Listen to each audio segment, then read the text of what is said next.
साथियों नमस्कार, जय भीम, सत श्री अकाल, आदाब। मैं उमेश करुणा और आप देख रहे हैं बहुजन हलचल। हमारे साथ है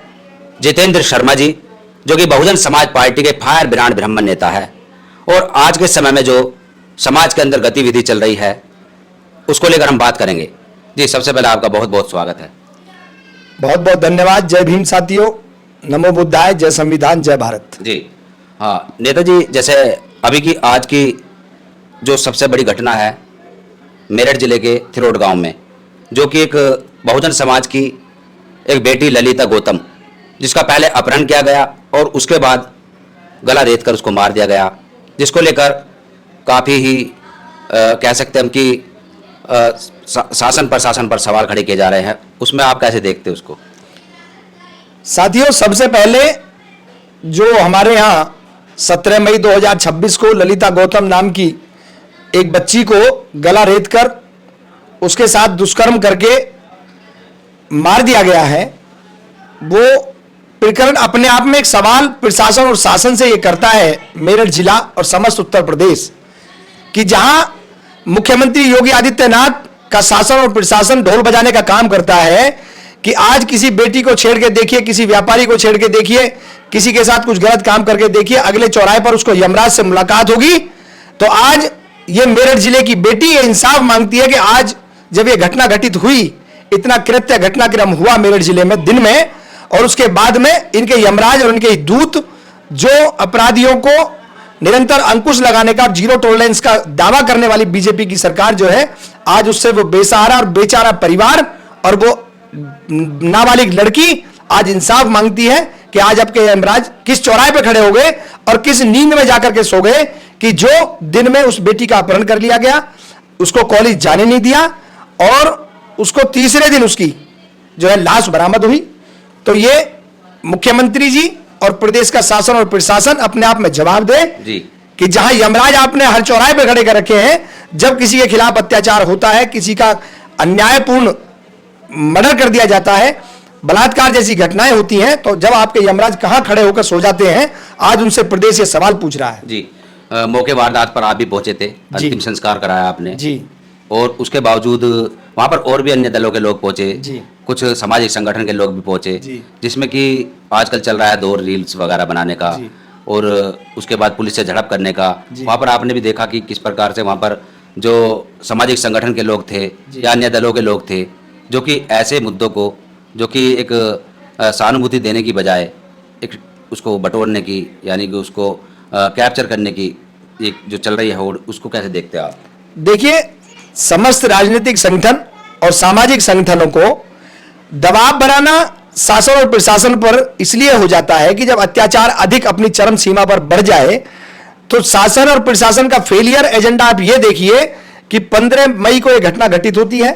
और 15 मई को संबंधित थाना क्षेत्र में लड़की का पिता एक तहरीर देता है और वो कहता है मेरी लड़की स्कूल नहीं पहुंची, कॉलेज नहीं पहुंची, एग्जाम नहीं दिया आज उन्होंने। तो अगर शासन और प्रशासन इसको गंभीरता से लेता तो वो बेटी आज हमारे बीच जिंदा होती। जब सामाजिक संगठनों ने वहां दबाव बनाया, राजनीतिक संगठनों ने वहां दबाव बनाया, तब जाकर के उसकी बॉडी जब वहां प्राप्त होगी तो उसके भी 2-2.5 घंटे बाद में पटाक्षेप किया गया वहां की अन्य थाना पुलिस के द्वारा कि एक महिला की लाश मिली है। तो जब शासन और प्रशासन फेल हो जाता है तो सामाजिक संगठन राजनीति न करके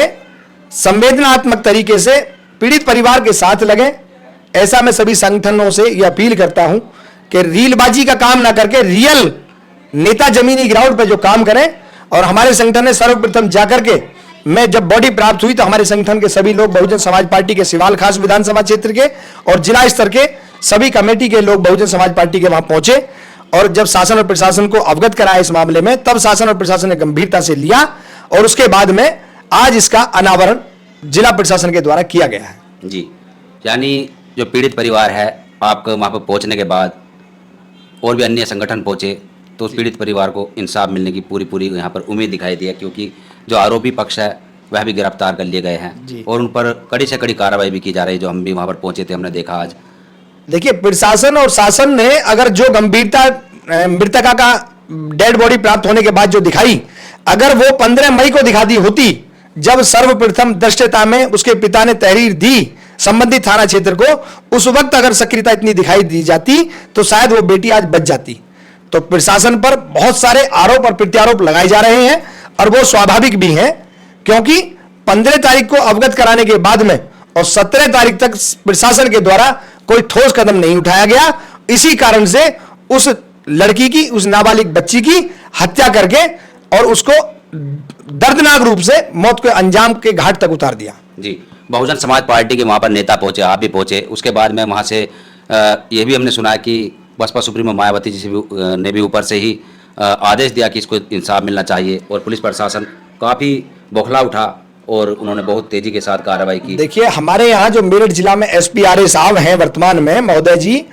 जब हमारी पार्टी को सबसे पहले पता लगा, क्योंकि जो लड़की है मृतका, जो वो लड़की का रेप करके जिसको मारा गया है, उसके जो ताऊ जी हैं वो बहुजन समाज पार्टी के सेक्टर बूथ इंचार्ज हैं, हमारे यहाँ सेक्टर प्रभारी हैं। तो बहुजन समाज पार्टी के संज्ञान में जैसे ये मामला आया तो हमने अपने राष्ट्रीय कार्यालय को और प्रदेश कार्यालय को, जब जिला स्तर से सूचना दी गई तो बहन कुमारी मायावती जी ने तुरंत संज्ञान लिया, और जो हमारे राष्ट्रीय स्तर और प्रदेश स्तर के कार्यकर्ता और नेतागण हैं, वरिष्ठ अधिकारी, उन्होंने तुरंत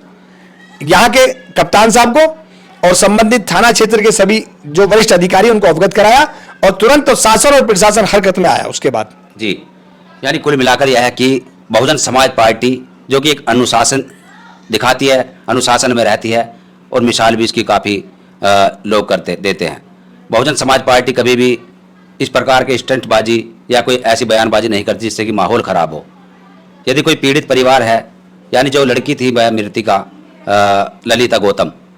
वह उसके परिवार पर क्या बीती, एक क्षति हुई, उसके बाद बहुजन समाज पार्टी सुप्रीमो मायावती जी ने एक ऐसा आदेश दिया कि जिससे कि माहौल भी ख़राब ना हो और किसी भी प्रकार की कोई आपत्ति ना हो, और नेता भी किसी भी प्रकार का कोई भड़काऊ भाषण न दे। इसी वजह से बहुजन समाज पार्टी एक अनुशासन वाली पार्टी जानी जाती है। इस खबर पर आपका क्या कहना है, कमेंट्स में अपनी राय दे। देखते रहे बहुजन न्यूज़। धन्यवाद।